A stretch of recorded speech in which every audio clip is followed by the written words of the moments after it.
Hey guys, how's it going? Danconia, welcome back to the Overwatch League Roundup 2020 Atlanta Rain preview. So, without further ado, it's time to start off the individual team previews for the 2020 season of the Overwatch League. And as ever, and as I did last season, we will do this in alphabetical order, because that's the way the league starts out. And the top of the alphabet, obviously, is the Atlanta Rain. Now, the Atlanta Rain were a new team going into the 2019 season, owned by Cox Enterprises, and they made some very interesting moves in 2019, not only for Defran, but a lot of other interesting stuff. Now, Atlanta Rain were one of the actually top performers out of the new teams that came in 2019. The stats from the 2019 season are in the bottom left corner. They finished 6th in the standings, which is actually very good. They went on a storm at the end of the season. They had a rough patch. They started the season off very well with Defran, and then they kind of lost Defran to retirement, and then kind of went on a rough patch while they adjusted to having Baby Bay in a DPS role, and then they went on this storm at the end of the season to reach that 6th place, which was the last remaining automatic playoff spot for that season's overall playoffs. They beat the inaugural season champions London Spitfire 4-0 to reach that, so Atlanta had a really good season last season, and I think I had kind of expected them to be a mid-table team, but they really did exceed expectations and proved a lot of people wrong. Now, the question is, can they keep that going into this season? Because they were, again, the only team to beat the champion San Francisco Shock last year in the playoffs.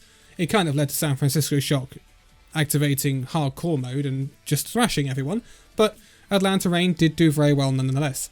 So, let's have a look at their roster then and what changes we've seen for the Atlanta Rain in this off-season. So, they have lost 3 players pretty much. Franny Astro, who was a two-way player with their Atlanta Academy, he's gone to Philadelphia Fusion. I wouldn't say that's a massive loss because they weren't really playing Funny Astro anyway because he was two-way, and you can't play two-way players all that much in the Overwatch League. They mainly play in those contenders teams. They've lost Daco. Daco was a very big part of the Atlanta Rain in some parts of last season, but they were kind of changing him in and out for FRD, and towards the end of the season, they seemed to favour FRD, so I'm not surprised that Daco hasn't remained on the Atlanta Rain for 2020. Yeah, it's a loss, don't get me wrong, it's a loss. Daco was a very good D.Va player, but he was a very good D.Va player, and I don't expect to be seeing very much D.Va at the moment. The key for flex tanks at the moment is flexibility. It's kind of in the name, and I think FRD offers more flexibility than Daco does.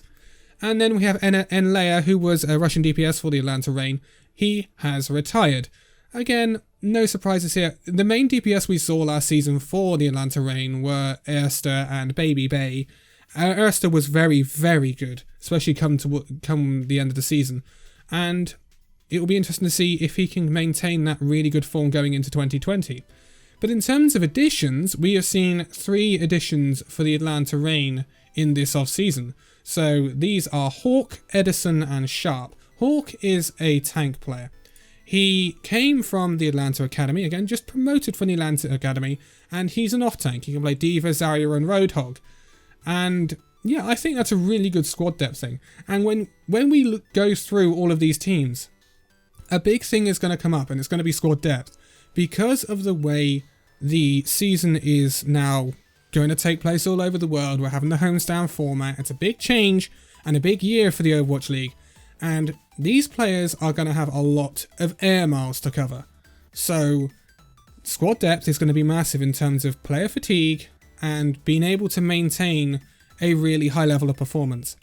So I would expect the main tank line, the tank line of the Atlanta Rain, to remain Gator and Popo.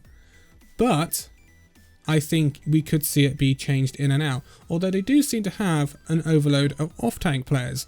Again, this is subject to change because, again, they can make changes going into next season, so they can change this roster right up until the season starts and even when the season started. So then we look at Edison. Now, Edison is a very interesting pickup from GC Busan Wave. Edison is a DPS player, only aged 18, and he's very good on the hit scan. I think this is a really, really good option to kind of... Squad depth, again, is a big point here. He's going to rival Baby Bay, right? Because Baby Bay was the hit scan specialist for the Atlanta Rain last season after Defran left. So, this is interesting. And I think not only does it offer good squad depth for Baby Bay, so if Baby Bay needs a rest because, you know, air miles, a lot of stuff to cover in this season, Edison will also offer competition to Baby Bay. And a lot of people don't kind of touch on this at times. If you've got someone waiting in the wings on the bench that is very capable of taking your spot on the team, sometimes, a lot of the time, that can spur you on to play better than you perhaps would have if you hadn't have been there, just because you know your position is under threat from another player. So I think this is really good competition and good cover for Baby Bay for the Atlanta Reign, and Edison has a decent record in Contenders Korea with GC Busan Wave and Intro Wave, so I think this is a good pickup for the Atlanta Reign. And then lastly we have Sharp, who is another DPS player for the Atlanta Reign. Again, he's come from NA Contenders from Team Envy. Sharp has been playing really well for Team Envy. Got a good Sombra, got some more good hit scan as well. What I find slightly weird is they seem to be putting a lot of their eggs in one basket in terms of projectile DPS, and that means Erster.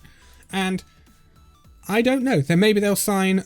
The problem is I don't see them signing another DPS, because that means they'd have 5 DPS, although there are teams that are doing that. But I think there might be an over-reliance on Erster. Yes, we can see Baby Bay pull out some off picks like the Hanzo, like the Reaper, but I think there's going to be a lot of pressure on Erster to do what he did at the end of last season for the Atlanta Reign, and sometimes I don't know whether it might be too much pressure, especially going into this season. But back to Sharp. Sharp is a really good player. Swedish. He did so well for Team Envy last year. Team Envy did very well in all, to be quite honest. And I think this is a really good pickup for the Atlanta Reign. I think they've got a lot of variety in their DPS line. I just think maybe they're suffering on the projectile area slightly. Now, a thing we haven't touched on is the supports. Currently, they've only got 2 supports signed, and you'll probably know them. It's Massa and Dogman.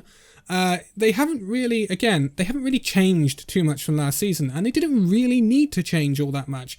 Let's be honest, they did well enough last season to say, well, we don't really need to change much. But I would have preferred a bit more depth in the support line, but maybe that might come in the future. They have a lot of tank depth now, they have a lot of DPS depth, they're just lacking on the support slightly with the loss of Funny Astro.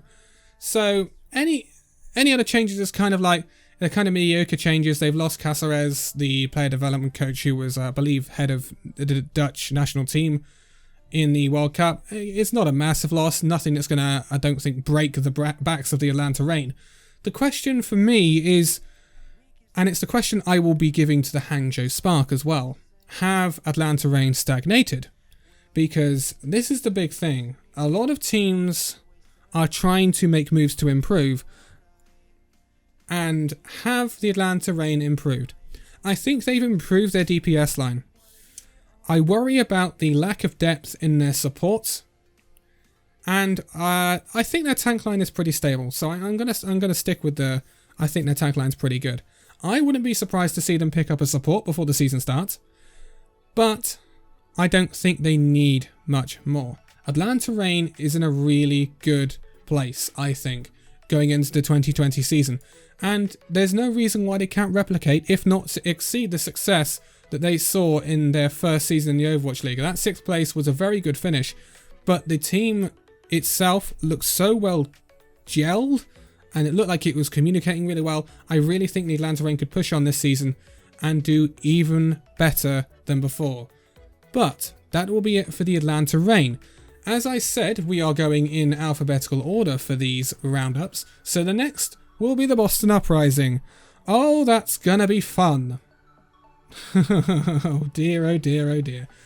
That's gonna be an interesting one. But for now, thank you guys so much for watching the video. If you liked it, give a like, subscribe if you're new, and I'll see you in the next video. See you then.